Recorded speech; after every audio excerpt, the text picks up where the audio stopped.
Hey guys, just a quickie here. If you want clear and concise explanations about recent drama in the gaming sphere, then please make sure to subscribe to the channel. Cheers. In an unseen turn of events, newly surfaced allegations have appeared regarding the lovable community face Zero about showing hentai to underage girl at the time Jisoo and what appeared to be the grooming of another underage girl, Katie.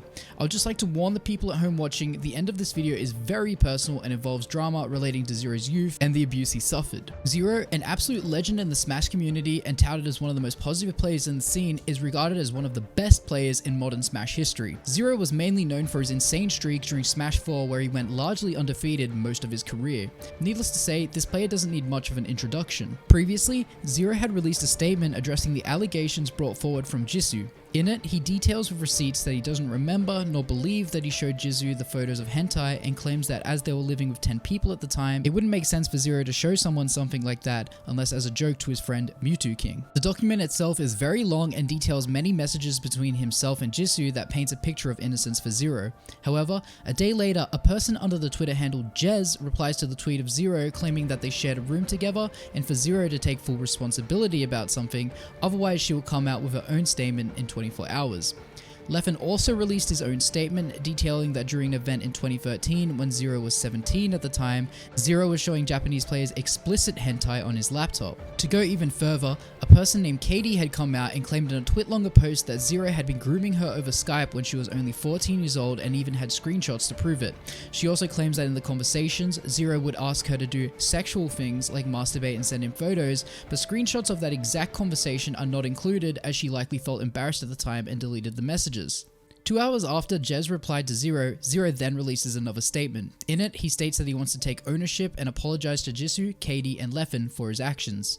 In the document, he addresses tweets from Jisoo first, telling people to stop harassing her over the recent allegations and that it's not okay. He also addresses claims that Jisoo makes about Zero's girlfriend at the time being 15 and him 20, which he states is 100% not true and that she is only 2 years younger than him. This is actually part of Zero's first statement where he says his girlfriend at the time could collaborate any stories of him showing hentai to other people. He then follows it with an apology directly to Jisoo in which he states that he's sorry and open to a direct conversation with her if need be.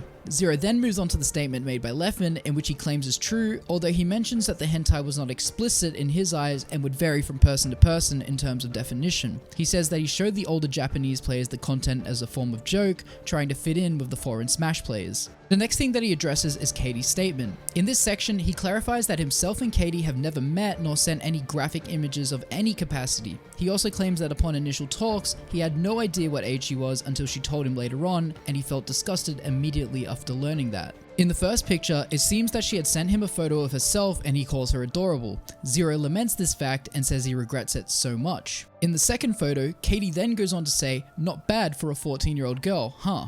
And you can see that Zero is surprised by the fact. He states that you can see how awkward he is with his response and isn't sure how to process it. The next photo that he addresses is one in which he himself claims is inappropriate and disgusting and regrets it immensely. He compares her to a cat in which he wants to rub her belly, to which she replies, "You will not," and he replies, "Yeah, why only do that?" The next two photos he shares are when his conversations with Katie are basically at an end. He states that he felt disgusted from learning her age and didn't know at the time how to end their conversation without hurting her feelings, so he stupidly told her that she needed to find herself a caring boy. The last photo he details that she called him a perv is in relation to the "find a caring boy" line. His intentions at this point are to exit the conversation. He then goes on to state that he feels terrible and that he has a tremendous amount of regret for what he did. Zero then cuts from the apology in the next section and shares some personal history about himself and why people often ask why he seems so socially inept or weird. To the viewers at home, this story is extremely personal and may very well trigger some people watching at home. It details the abuse he and his mother suffered from the hands of his father, the extreme depression brought on from having been broke, and the subsequent fact that he could not attend school for 4 to 5 years at the age of 5. He also shares a terrible experience he had in high school after being bullied all throughout it that affected him so much that he started to think he was gay. He also shares the tragic story of the passing of his sister, who was a major support for himself during these years.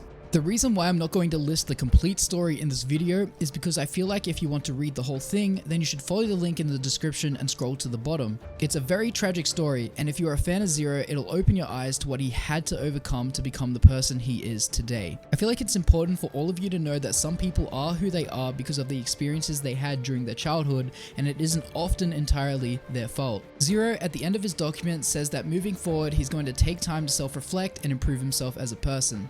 He has always wanted to inspire people and be a beacon of reason. He realizes now that he's failed and he's made some terrible mistakes that he deeply regrets, and he's so sorry to everyone involved. He also goes on to say that with his trauma, the terrible mistakes, his friend committing suicide, and his friends not being who he thought they were have left him in a horrible mental state to the point where he feels like he's going to break.